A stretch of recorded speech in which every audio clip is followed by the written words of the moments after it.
मैं अपने गुरु शिव साहब हरिंद्रानंद जी और मां नीलमानंद को कोटि कोटि नमन करता हूं। चर्चा स्थल पे आए हुए तमाम गुरु भाई बहन एवं शिव को पसंद करने वाले श्रोता को भी प्रणाम करता हूं। अभी हम लोग शिव गुरु पर चर्चा में आए हुए हैं।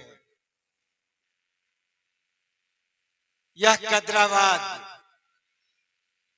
की पावन धरती को भी नमन करता हूं, लेकिन एक चीज यह समझ में आ रहा है, क्योंकि अभी शादी विवाह का दिन चल रहा है और वह शादी विवाह के दिन में देखिएगा कि अगर डीजे बजता है तब का भीड़ देखिए कितना भीड़ रहता है।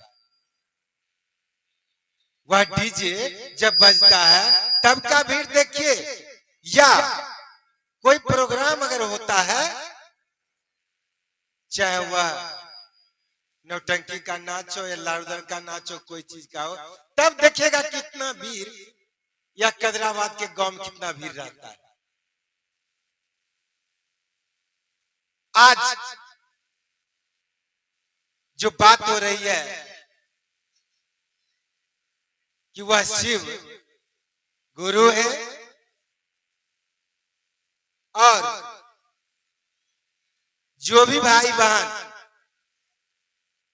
उस महादेव को यूं तो पूजा पाठ कर ही रहे हैं, कहीं से भी ऐसा नहीं है कि पूजा पाठ को कहा जा रहा कि आप लोग नहीं करें, लेकिन पूजा करने का तरीका जानना भी पड़ेगा हम लोगों को।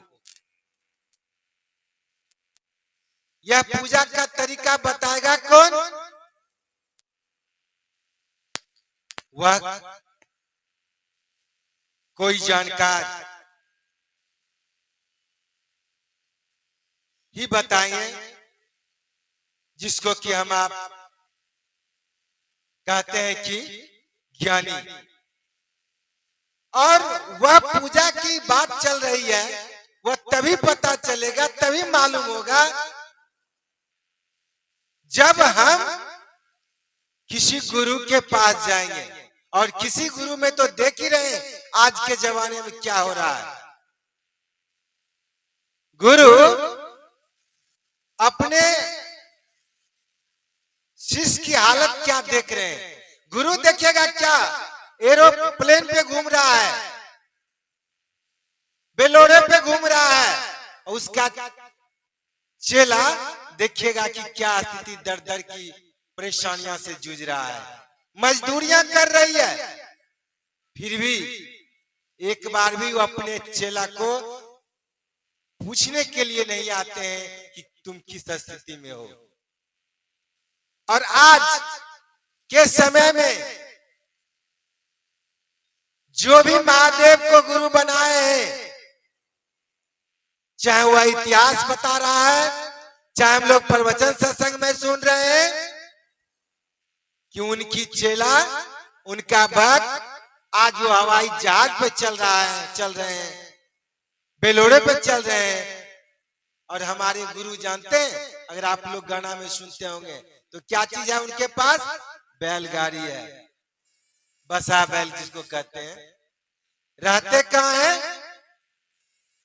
नहीं कहते रहने को घर नहीं, सोने को बिस्तर नहीं, फिर भी वो महादानी कहलाते हैं, फिर भी वो शिवदानी कहलाते हैं।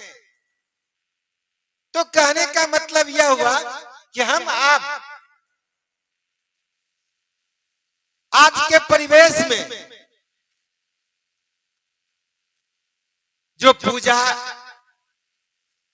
का परंपरा जो चला रहा है, वह पुरानी परंपरा देखा देखी चला रहा है। चाहे जितने भी आज पूजा कर रहे हैं, चाहे जितने भी आज वह शादी विवाह में रस्म जो देख रहे हैं वो सारे के सारे एक परंपरा चली आ रही है। वैधानिक रूप से तो उसका अलग शादी होता है, वैधानिक रूप से अलग उसका पूजा होता है, वैधानिक रूप से अलग उसका ज्ञान होता है। आज वह हमको आपको अभाव हो गया है। आज के समय में देख रहे हैं कि अभी भी जो अपने को कहा जाता है कि हम गुरु हैं, आज वह कई जेल में सड़ रहे हैं। फिर भी उनके साथ देखिए अज्ञानता के कारण आज लोग उनके भीड़ में लोग जमा हो रहे हैं और जो सच की रास्ता पे है उसको समझ नहीं पा रहे हैं। अभी आपने सुना मदर डे कल था और आज बुद्ध पूर्णिमा है। आज गुरु पूर्णिमा जिसको कहते हैं, आज गुरु पूर्णिमा भी है।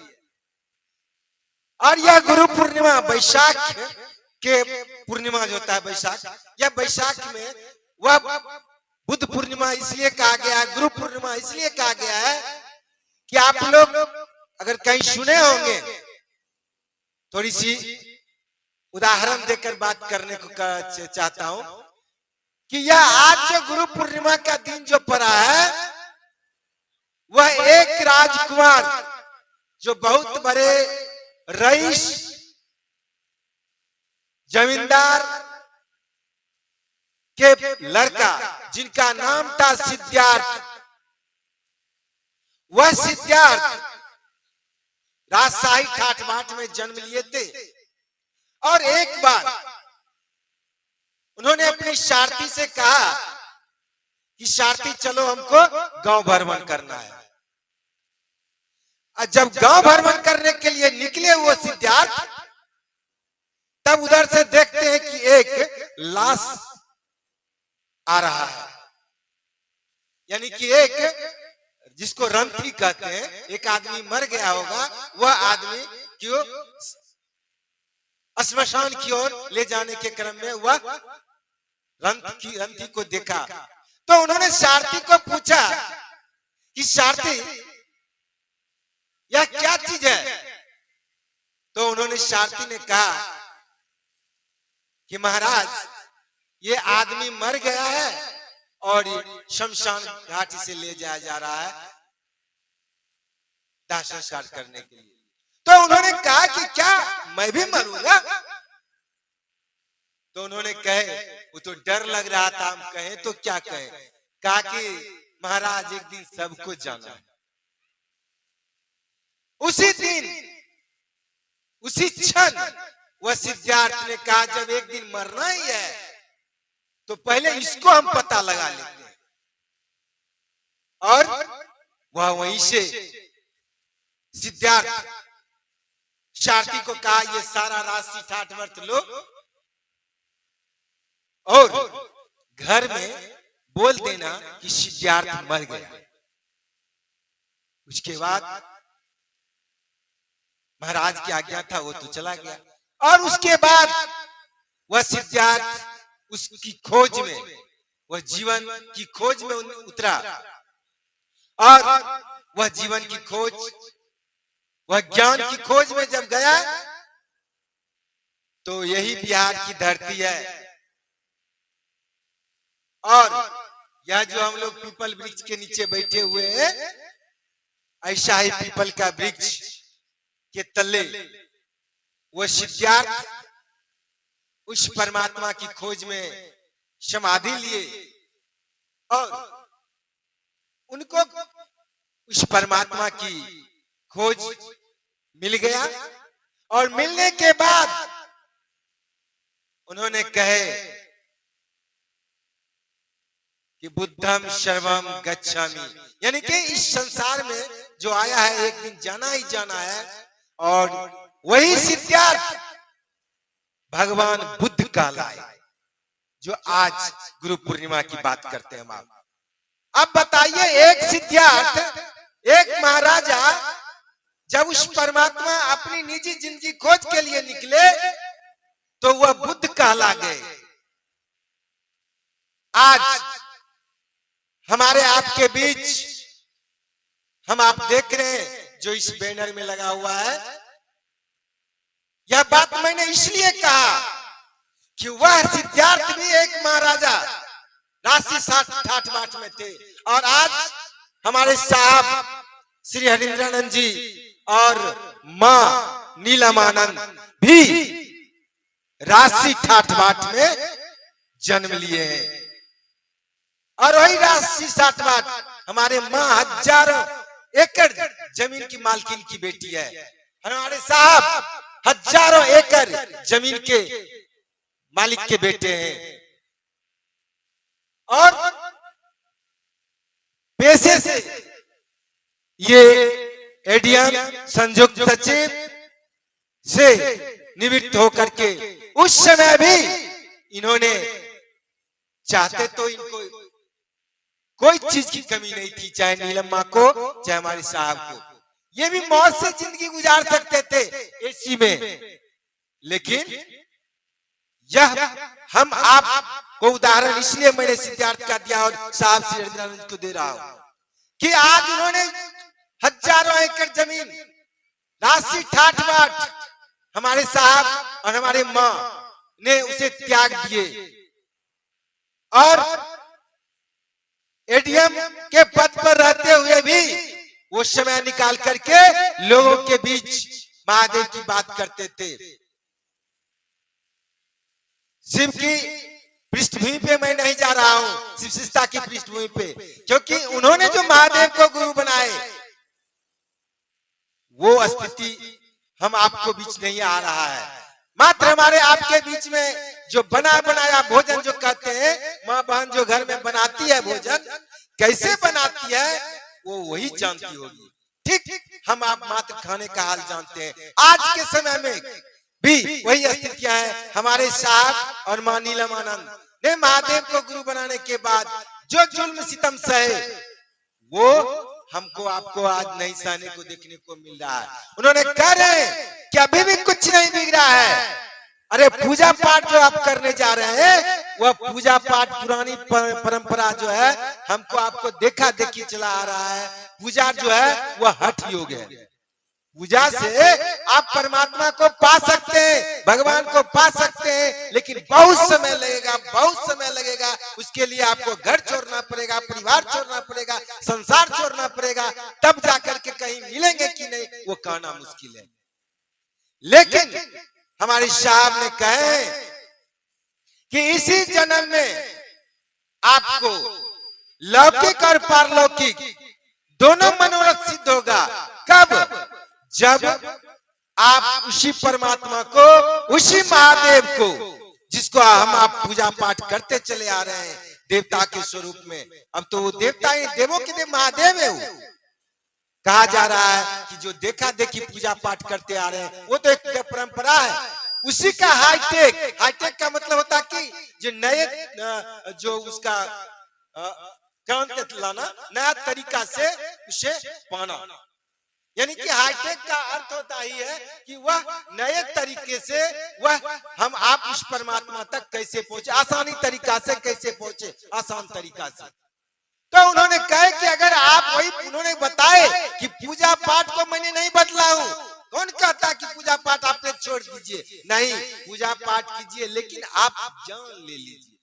बिना ज्ञान का पूजा व्यर्थ होता है। आप थोड़ी सा उदाहरण ले लीजिए। अगर आप माँ भगवती का पूजा करने जा रहे हैं, दुर्गा माँ का नवरात्रा, अगर थोड़ा सा गलत आप पढ़ दीजिए तो देखिए आपको बर्बादी शुरू हो जाता है। अब बताइए उस नवरात्रा में अगर सही अगर नहीं पढ़ा गया तो उल्टा परिणाम होता है। तो कहा गया है कि अभी के समय में मानव से ना जप हो सकता है ना तप हो सकता है, लेकिन एक चीज हो सकता है। क्या चीज हो सकता है? वह गप हो सकता है। तो उन्होंने कहे कि चलिए अभी भी इस समय हम आप जो आए संसार में, पता नहीं अगले जन्म में हम लोग कहाँ किस जोनी में आएंगे, कहना मुश्किल है। क्यों नहीं हम उस परमात्मा को, उसी महादेव को जिसको पूजा पाठ कर रहे हैं, उसको अपना गुरु बना करके आप पूजा करें ना। कौन रोक रहा है? जो पूजा करना है करें, लेकिन उसका तरीका समझ लेना जरूरी है। आज के समय में क्या कारण है? जो जितना पूजा कर रहा है, इस भारतवर्ष की बात अगर लिया जाए, बिहार की बात लिया जाए, तो जो आदमी जितना पूजा करता है वह उतना परेशानी में है, उतना परेशान रहता है। अगर अपने अपने आत्मा पे अगर सोचे तो बात सही मिलेगा कि वाकई में जितना पूजा कर रहे हैं उतना परेशानियां हो रही है। क्यों? उसका मात्र कारण है अज्ञानता का अभाव। अज्ञानता में पूजा कर रहे हैं, परिणाम नहीं मिल रहा है। तो चलिए, हम आप अभी भी कुछ नहीं बिगड़ा है, चाहे वह घर में सुन रहे हैं भाई बहन, चाहे वह रास्ता में सुन रहे हैं, चाहे बैठे हुए हैं। यहाँ पे लगभग आधा से ज्यादा बाहर का ही लोग हैं, स्थानीय लोग बहुत कम है जो देखने को मिल रहा है। तो चलिए, निश्चित रूप से जहां भी है अगर सुन रहे हैं तो अभी भी कुछ नहीं बिगड़ा है। आप अपने महादेव, उसी महादेव को गुरु समझ करके, गुरु समझे, समझ करके नहीं समझे, क्योंकि जानना मानना समझना तीनों अंतर होता है। तो गुरु समझ करके, और उन्होंने जो हमको आपको साहब और मां नीलमानंद के द्वारा बताया गया है कि अपने गुरु से दया मांगे। किनको गुरु बनाए हमने? शिव को गुरु बनाए, और शिव आप जिन्हें समझे, मैं तो शिव समझ रहा हूं। तो कहने का मतलब यह है कि शिव जिसको गुरु बनाए महादेव को, उनको गुरु समझ करके प्रतिदिन अपने गुरु से दया मांगे, मन ही मन। बोलने की भी जरूरत नहीं है। आप काम कर रहे हैं, जहां भी कर रहे हैं, खेल खतियान कहीं भी कर रहे हैं, आप मन ही मन दया मांगे कि हे शिव, आप मेरे गुरु हैं, मैं आपका शिष्य हूँ, मुझ शिष्य पर या शिष्या पर दया करें, मन ही मन। और तीसरा जो सूत्र है, जो नमः शिवाय से अपने गुरु को प्रणाम करना है। और वह नमः शिवाय से प्रणाम जो ऐसा नमः शिवाय नमः शिवाय नमः शिवाय हो गया, और वो पता चला कि मन घूम रहा है खैदराबाद बाजार में और भगवानपुर बाजार में, और नमः शिवाय कर रहे हैं, वो पैदा नहीं होगा। एक ही बार हो लगे कि मेरे गुरु समक्ष है, और तब जाकर के वह नमः शिवाय से जो प्रणाम होता है। और एक माला प्रतिदिन करना चाहिए। और सांस पे जो होता है वो तो हो नहीं पाता, हम लोग कह देते हैं सांस पे करते हैं, सांस पे करते हैं। अगर सांस पे हो जाए तो कमाल हो जाए। साहब ने कहे थे कि ऋषि का अर्थ भी बताए थे, जिसके कि मन में वह गुरु वास करे, जिसके नींद में वह गुरु हो, उसे ऋषि का। तो कहने का मतलब यह है कि चलिए, हमको आपको उतना जब तब पूजा पाठ जो करते हैं नहीं करते, उससे कोई लेना देना नहीं है। मात्र गुरु ने जो कहे हैं उसको करें, निश्चित रूप से कमाल हो जाएगा। जरूरत है कि बेईमानी नहीं। हम लोग कहते हैं कि करते तो है, तैयो महादेव कहाँ कुछ दे रहे, इतने परेशानी हो रहे, इतना परेशानी हो रहा है, इसका मतलब ना हम दया मांगते हैं, ना हम नमः शिवाय प्रणाम करते हैं, ना अपने गुरु की बात करते हैं। इसी कारण परेशानी होती है। दवा खाएंगे और रोग ठीक नहीं होगा, ऐसा हो ही नहीं सकता है। चलिए, हमको आपको निश्चित रूप से गुरु समझने हैं। जिस तरह अपने बेटा को अपना समझते हैं, पति को अपना समझते हैं, भाई बहन पत्नी को अपना समझते हैं, उसी ढंग से गुरु को अपना समझ के तीनों सूत्र करें, निश्चित रूप से जीवन निखर जाएगा। चलिए, मैं अपनी वाणी को यहीं विराम देता हूँ। तमाम भाई बहन को